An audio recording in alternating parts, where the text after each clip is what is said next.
I've seen things in my career in food safety that would make your stomach turn, but nothing compares to the secret world of lab-grown meat. What if I told you that the future of our food could be more science fiction than science? For a few years, there have been talks about lab-grown meat hitting the consumer market. I'm sure you've heard about it. Maybe you've seen some morning talk show hosts trying out a thinly sliced piece of meat for $2,000, saying it tastes just like the real thing. Maybe you've heard the many long talks on late-night radio where some fiery speaker tells you that you need to love beef to be a warm-blooded American. And hell, maybe you've had this discussion around the dinner table with friends and family. But that's all there's been to it, right? Well, not for me. I work with food administration on a federal level, and when lab-grown meat was starting to become a topic, half of the people I worked with were up in a frenzy. There were so many quandaries that it was hard to wrap your head around. Would lab-grown meat have to be stored differently? How would we trace pathogens? As soon as you started to cut beneath the surface of the topic, you would run into a plethora of issues. Luckily, we didn't have a proper case until 2019, when we got a request to approve sales of commercial-grade lab-grown meat. It was the first of its kind, and we had to make up a lot of temporary regulations on the spot to cover it. For example, since there is no longer a need to catalog and register every single animals, we instead relied on thorough examination of the original donor animal, the patient zero, from which the original meat protein originated. That first run was a Holstein cow. It looked exactly as you imagine when you hear the word cow. Black and white, large and hefty. It was sort of a trial run for the company as well. A sort of small-scale production to see if they could bring it to market in a timely manner. Turns out they could. By winter 2019, the first slabs of invisible beef was put to market in select delicacy and butcher aisles. I'm sure you saw a few influencers try it out. It was all the rage for about 2 weeks. Problem was, the demand would fluctuate too much, and they never managed to set a price that would work long-term. They started too low and lost too many customers as they ramped it up to market. We thought that'd be that, trend over. But they were just getting started. I was brought on board full-time when they dropped an approval request for a new line of lab-grown meat. This was not from a Holstein cow, but from a breed of cattle called the Minnesota Blue. Didn't look all that strange, though. It was slightly smaller than the average dairy cow and had a grayish-black coat, sort of like a thinner Murray gray. But something didn't look right on the nutrition reports. The fiber and protein count was significantly higher than the previous beef counterpart. There was a statistical increase in iron and a different composition of vitamins. While these results can differ based on cattle breed and the individual used as a template, this particular specimen raised a few eyebrows. Not with my department, though. Most of them were excited to see advancements. Others had had their pockets lubricated a bit, I suspected. They were a bit too eager to look the other way. The decision finally made its way down the line to my desk. I had to choose whether to investigate this further, dragging an open-shut case into a lengthy debacle, or just put my stamp of approval on it. And man, do I wish I'd done the latter.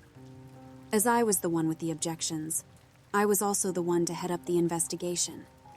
It was just supposed to be a double check of the nutritional readings and a physical checkup by a licensed veterinarian. But we immediately ran into roadblocks. Not only did they challenge our assumption at every turn, they dragged the process out for weeks. Claims and counterclaims. I had to reaffirm my position half a dozen times over the course of 2 months before we were finally greenlit to finish our inspection. I took a company car and set out for rural Minnesota in late May of 2020. I met up with Rich Anselmo, our trusted veterinarian, at his practice in Rochester. We kept heading west, past Minneapolis and St. Cloud, before we turned to the smaller roads. Apparently, the animals used in the Minnesota Blue invisible beef were local to an area not too far from the town of Tomskog, mostly known for production of aluminum sidings and novelty sunflowers. We arrived at the Long Horizons Ranch just past 5:30 p.m. Rich had called ahead to make sure it was an appropriate time, and we'd gotten the go-ahead. It wasn't really meant to be an impromptu gotcha kind of meeting. After all, they couldn't trick our tests. That being said, we knew that these people were inclined to make things difficult for us. They'd done so for months. We were greeted by two men, none of which looked like they belonged on a ranch. I couldn't help but to take notice of their polished shoes, for example. They offered to show us around, briefly, and took us to see the specimen. But before that, they wanted a short discussion with each of us in private. I wasn't enthused by the idea, but I knew I could trust Rich to keep his integrity. I'd asked for him specifically. We'd worked together a handful of times in the past. There were a few vague offers on the table, all in the spirit of making things easy and cooperating to a greater extent. Nothing explicit, and no money exchanging hands, but it was clear to me that these men were looking for shortcuts. Even now, they didn't want us to go through with this. We were finally taken to see the specimen from which the animal protein had been gathered from. There was nothing peculiar about this cow. It was just one of many. They didn't have a name for her, just a designation and a code. Rich was given free rein to take whatever samples he needed, all under strict supervision. "There will be slight variations," said one of the men. "You have to account for that." "Of course," said Rich, "but we have to start with the assumption that this is the same animal." "Are you claiming it isn't?" "We're not claiming anything," I added. "Hence the tests."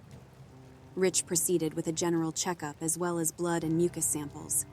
But even now, I could tell they were reluctant. The two men were pacing back and forth, and neither were particularly talkative.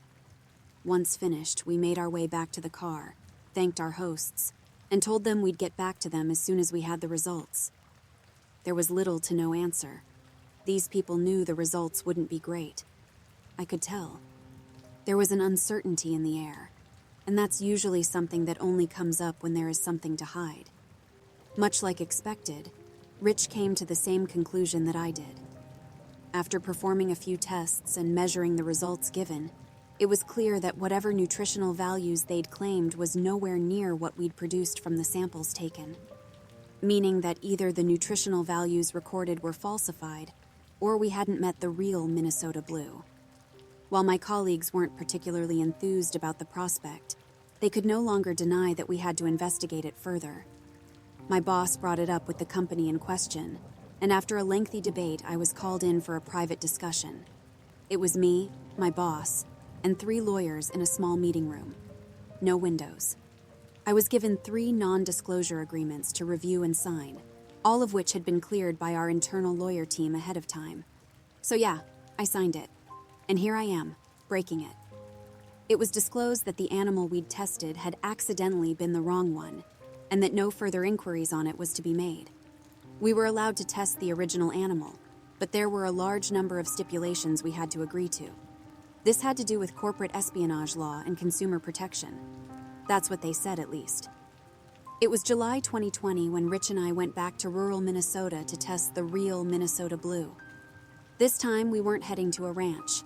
Instead, we were following dirt roads into the middle of nowhere, passing burnt-out cars and half-collapsed sheds along the way. As we passed an abandoned scrapyard, we noticed an old warehouse in the distance. That was our destination. It was strange to see no less than 6 brand-new BMWs parked outside a place that could be knocked over by a stiff breeze.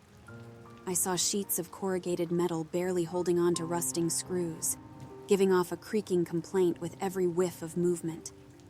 I felt like I needed a tetanus shot just for looking at it.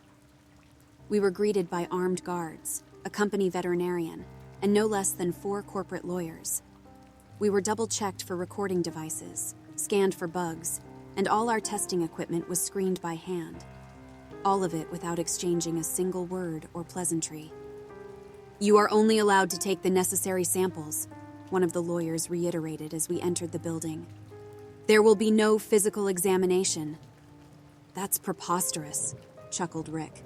"How can we not be allowed to—" "We have been ordered to comply with providing access, but there is no requirement of a visual or hands-on inspection," the lawyer continued.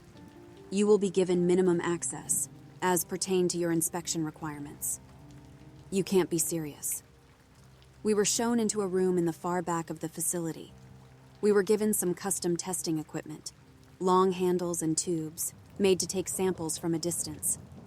Meanwhile, I could see the guards prepping an area ahead of us. "You will have 1 hour to take whatever samples you need," they explained. "The lights will be off." "So I'm just to poke around in the dark and hope I find what I need?" "It's that or nothing." As they squabbled, I could see it in the distance. A 7-foot-tall metal cage, reinforced with steel cables. One of the armed guards were inspecting it, poking and prodding against the metal. Someone tapped my arm, handing me a poncho.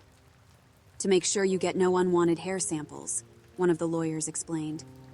"Do you have any questions?" I just shook my head. I was still trying to process what we were doing there. There was no reason to trap a cow in a 7-foot-tall metal box. Ergo, one could easily draw the conclusion that there was no cow involved at all. That would explain the nutritional values. But then, what the hell were we looking at? They turned down the lights and lead us inside. All doors and windows were blocked off, leaving us in a completely dark room. Rich fumbled about with his tools, sighing as he dropped something on the ground. "Don't step on that," he sighed. "Whatever it is." We made our way to the cage, listening intently to whatever was moving inside. I could hear little shuffling noises as it adjusted, but it was quiet. A cow had hooves that'd make a lot of noise against grated metal flooring, but this was almost soundless. Just a light shuffle. "You hear that?" Rich asked. There was a smattering against the side of the cage as something inside moved. It took me a few seconds to realize just how tall this thing was. We were talking at least 6'6" or 6'7". It brushed against the side of the cage as it moved, and what we were hearing was these incredibly thick hairs. This wasn't the coat of an ordinary cow. It sounded almost like metal wiring. Rich inserted the equipment at the side of the cage and clutched the handle. It was just a quick pinch, but the reaction from the creature inside was enough to make the entire cage rattle. I could hear it shuffling around, scrambling to reposition, and it hit me just how big it really was. Furthermore, there was something off about the way it moved. It was too quick for a bovine. "Let's just finish up and go," whispered Rich. "This isn't safe." "Looked pretty safe to me," I said. "It's welded shut." "This is not a fucking cow," Rich wheezed. "I'm counting at least 6 goddamn legs." Rich switched out his equipment and gave it one more go. He inserted the tube, squeezed the handle, and this time there was a much more noticeable reaction. Rich must have hit it somewhere sensitive. It exploded into movement, rocking the cage as the weight shifted.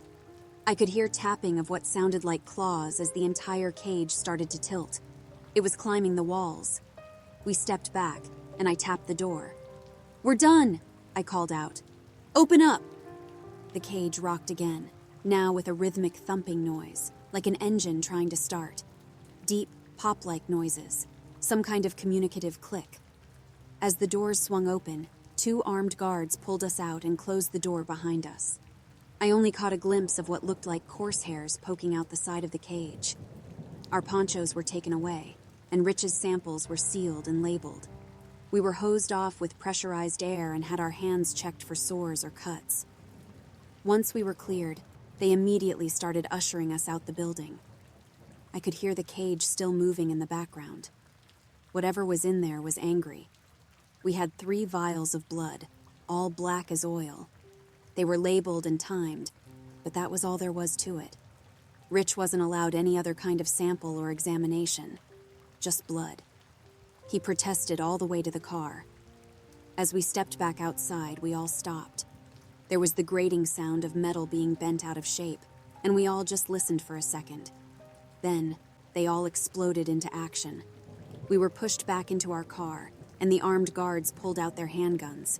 They were yelling at us to leave, to get back, and to not stop until we hit the highway. Some were running inside, others stayed outside. One of the lawyers hid in the back seat of one of the BMWs. I took their advice, got in our car, and stepped on the gas. But we didn't get far. As soon as we were about to turn off the dirt roads, we were blocked by a set of cars coming the other way. People were screaming into their earpieces, barking and accepting orders to the left and right. A few cars pushed past us, while some stayed behind to make sure we complied. Rich had to hand over the samples with a handgun pointed at his face. We were asked to step out of the car as they started to blast it with a sour-smelling chemical. The samples were replaced into a box and sealed with a silicone gel. We were given specific instructions not to break that seal until at least 12 hours had passed. Rich was firing questions on all cylinders, but there were no answers. I was less inclined to make a fuzz. These people were armed and obviously agitated. Once we were free to go, I went straight to the highway. I didn't stop until maybe 20 minutes later, at a gas station, to collect my thoughts. I stopped to have a sandwich and a Coke while Rich made some calls to the higher-ups. He tried to explain that we had in no way gotten enough information to make an informed decision, but apparently this was as good as it was going to get. There had been some kind of agreement behind closed doors, and this was all we had to work with.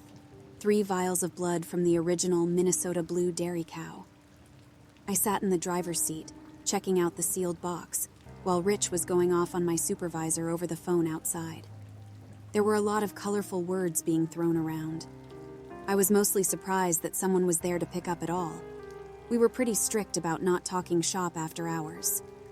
This was a bit of a special case, though. The sun had started to set, and we were both feeling the adrenaline running out. As Rich got back in the car, and I took a deep breath, we decided to call it a day. I'd drop him off at his practice, and that'd be that. Except for one thing. It seemed that the seal on the box was broken. It was evident when we tilted the side of it. We could see little black bubbles forming at the edge of the silicone seal. One of the vials must have broken. Rich got a little on his hands, staining them like a thick soot. We put the box in a plastic bag while he headed to the bathroom to clean up. I couldn't help but to get a bad feeling about it. Not just because we'd probably lost one of our 3 vials, but because they'd been so adamant about spillage. We set out east, staying off the highway to cover some ground. We heard reports about a pileup and decided not to take any chances, instead keeping to the back roads. Rich and I had been discussing contaminants for the past 20 or so minutes when I noticed a car coming up behind us. Not too surprising. People drove like crazy on these smaller roads. But then, the car behind us did something I didn't predict. It turned straight off the road, crashing head-on into a pine tree. We stopped and turned back. Rich was ready to call for help. But as we got closer, it was clear that something wasn't right. The car hadn't just veered off the road on its own. There was a big buckle in the driver's side door. Something had hit it. Hard. While Rich got emergency services on the line, I put the car in reverse to make some space. As Rich tried to explain our position, I spotted something off the side of the road. 6 sparkling orbs, reflecting the headlights of the car. It was coming right at us. It's hard to explain the force that came upon us.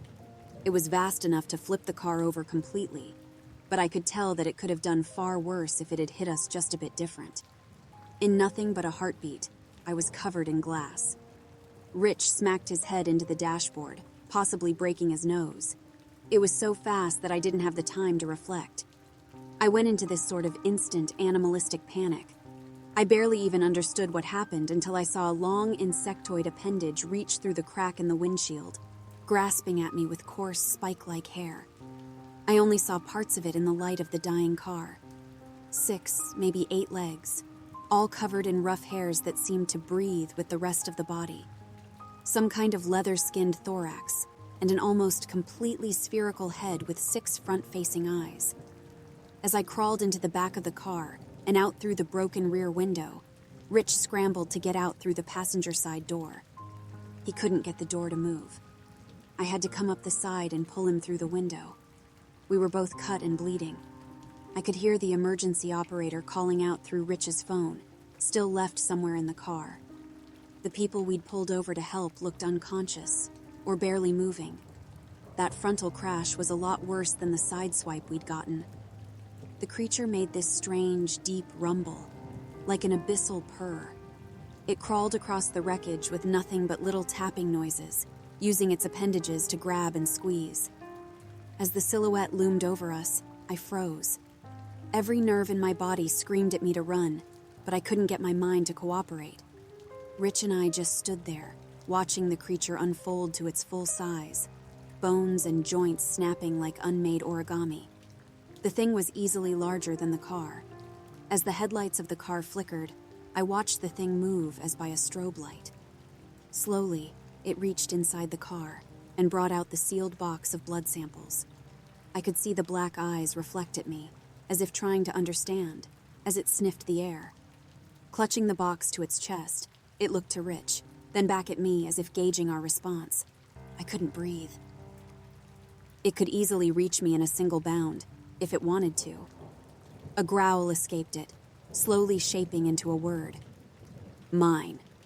And with that, it retreated into the woods. Both Rich and I lost our positions shortly after that confrontation. Apparently, calling the emergency services constituted a breach of disclosure. I have no further insight into what kind of process the Minnesota Blue went through. But now, here we are years later, and the first slices of Minnesota Blue are about to hit the storefronts. Most of it isn't even marketed as lab-grown meat, and from what I've seen, it has been rebranded into about 12 different kinds of high-end meats, mostly sold to delicatessens and charcuteries across the higher end of the social spectrum. What bothers me is not the technology itself, but exactly what we're putting into our bodies. There was no way for me and Rich to make any kind of meaningful research into the Minnesota Blue.